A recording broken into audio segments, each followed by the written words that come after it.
Hi everybody, my name's Josh. How you doing today?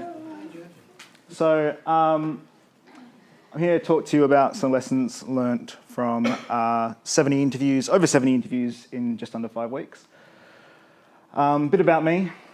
I have a background in web development, web design, software development, sysadmin, and now more recently DevOps and SRE. About a decade ago, I started out doing PHP and CSS2 websites, so it's been a long time since I've actually designed a website. Wouldn't be acceptable now to use the designs that I did back then. And that's my dog. It's very important that you know that. Is it coming to you as well? Yep. So I'm going to talk through, I guess, why I did these interviews, the sort of some basic methodology, show you some data, and then go through some lessons learned and things that I didn't really like about the process.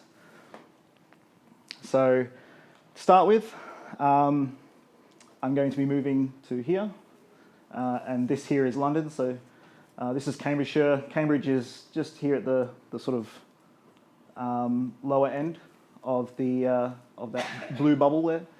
It's about a 1-hour train trip to London. I'll be working in London for a company called Condé Nast.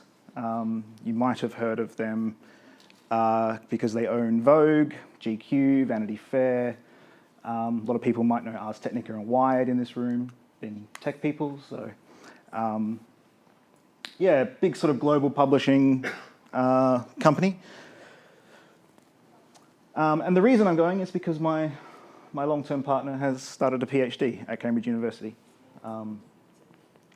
If you're interested in the research she's doing, because I'm not going to sit here and explain it, it's way too advanced. You can just Google the Grand Challenge, CRUK Grand Challenge, and it'll give you some info. So to begin, I'll just say that these are the positions that I applied for: DevOps engineers, platform engineers, SREs. I had a single 3-page CV. I didn't change that for any of these roles. It stayed exactly the same as it was. I had a standardized cover letter. Again, didn't change. I didn't fill out applications with long questionnaires, so fluffy questions like, why do you want to work for this company, in 150 characters or more, all that kind of nonsense. I interviewed between the hours of 6 p.m. and 1 a.m. WA time. The UK, at the time of my interviews, was 7 hours behind us. So by the time I was getting home, it was about 10 in the morning over there. So all interviews were phone and teleconference, mostly teleconference. A lot of companies use things like WebEx, Zoom, things like that. And recruiters I limited to putting me forward for 2 companies. So I don't know, in the tech landscape here in Perth, it's a little bit different, but things are kind of crazy over in the UK right now. A company, I've had recruiters who pitched me probably 13, 15 roles at once, and if you let them, they will literally put you forward for all of them. And it would just be a huge waste of time. So I limited each recruiter to 2 companies only. So some data. In the end, I interviewed with 39 companies. I rejected 20 of those companies. I was rejected by 8 companies. I was ghosted by 6. And I received 5 offers, obviously 4 of which I declined.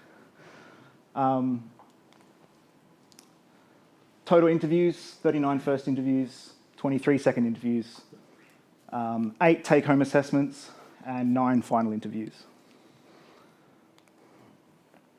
These are the sort of breakdown of positions. No, they don't add up to 100. That's for a reason, because these were just the main sort of data points. So first lesson, time management. Use a calendar service.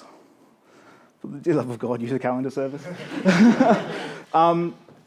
one of the things that I really struggled with was, in the beginning, if a company wanted to interview you, to sort out time, it would either be like half a dozen phone calls or back and forth emails, and it just became really irritating. Something like Calendly will give you a 1 month free trial, and you can have 30-minute, 60-minute, 2-hour blocks that they can book. You can set your own availability and all this kind of stuff. So it actually makes it really easy. When a company wanted to interview, I just sent them the link. They booked it. It was done. Not sure why I did that. So scheduling and breaks. These blocks here, where I blocked it out, was actually to sit down and actually spend some time doing the take-home assessments that I'd received. Because otherwise I just never had time. Most take-home assessments required me to sit down for 4 hours, 5 hours to get them done. So if I didn't block out time, it literally wouldn't happen. Sticking to the schedule, interrupting an interview after it's been an hour. If you've scheduled an hour, I would stop an interview at an hour, whether the interview was finished or not. Keeping to a schedule is pretty important. It also meant that, things like scheduling in breaks actually happened, because otherwise, like, there were nights I didn't eat dinner. There were nights where, I accepted interviews outside my time window. I was awake till 3 a.m. Like, they'll take advantage of that. Don't forget to add time in to speak with recruiters. Recruiters want to talk to you before, after. They want to talk to you. Like, if they could, they would be in the interview with you. So they want, these conversations are never like, yeah, it went okay. It was, they want to know everything about the interview, what was said, word by word. It can become really frustrating. So you need to take into account the time that you need to spend just dealing with, it's effectively admin work, talking to recruiters, because they don't actually add that much value. So things that I found important changed quite drastically over time. When I first started the process, I only looked in Cambridge, and I prioritised things like salary and tech. That changed pretty quickly, probably about a week in. That search was extended to London, and it became quite obvious that things like tech and salary, they're fairly much the same throughout. And so my priorities actually changed to things like culture, diversity, inclusion, flexibility, the ability to say work from home or leave early, start late, something like that. Those were far more important. Diversity is a big one. I asked just about every company I interviewed with, what they've done or how they, what actions they're taking to increase the diversity of their workforces. What is the current sort of diversity of their workforce? I had some amazing answers. I had one company in Germany who basically said that they have a team of like 35 or something engineers, and they're all men. And when I asked them, what are you doing about your sort of diversity problem there? They said, we're a startup, so we wanted to focus on finding the best people first. Which was probably the worst possible answer that they could give. So, and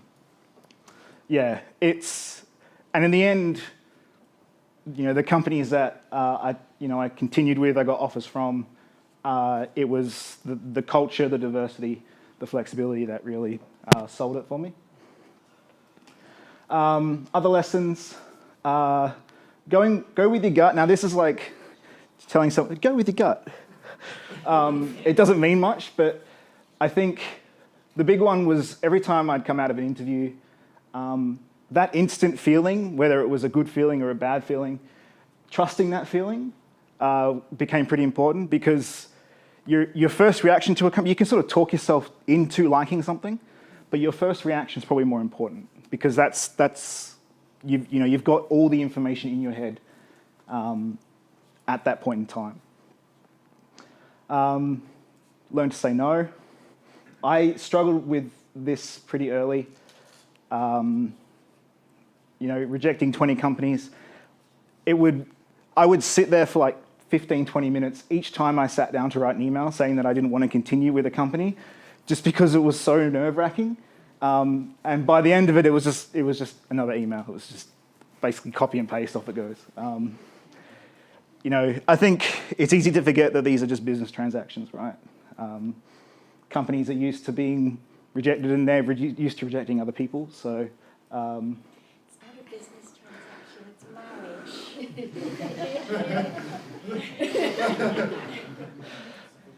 okay then. Being honest, I was not afraid to tell companies, recruiters, whatever, that I had a lot of things going on at the same time. I think most of them preferred to know that. They wanted to know that,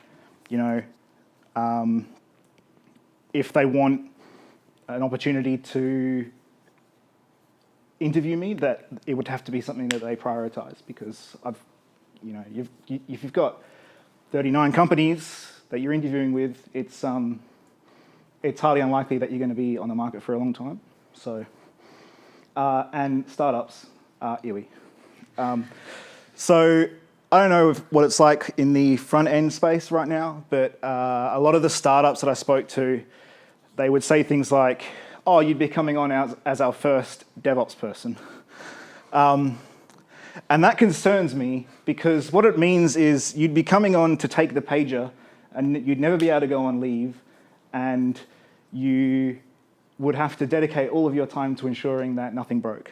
Like, that's the translation, effectively. I had one company, they had like 200 staff at this point, like 40 engineers, and their CTO was the person who had the pager. And they were looking for someone to come on to take away that responsibility from the CTO, and I'm like, not a chance. So some things that made my blood boil: bro culture. There was a few companies where I had this, and you could tell that they just weren't open to, differences of thought, differences of opinion. Very sort of bro-y, very like dude culture. Take-home assessments with no relevance to the role. This is a good example. Some stupid algorithm-based assessment. You had to make these go into here with the most amount of possible points, and it's really silly. Assessments that require more than 8 hours of work, and that's not as uncommon as you think it is. The longest one I had was 14 hours, and they were, to be fair, they were up front in saying that it would take about 14 hours, so more for me. But I had some where they expected you to sit in a Slack channel and talk to them, a few hours a night as you work through the assessment, all this kind of stuff. It's a huge waste of time, and in the end, it's not necessary. Like, there's plenty of other opportunities out there. I've already talked about this one. These are stupid. They do nothing.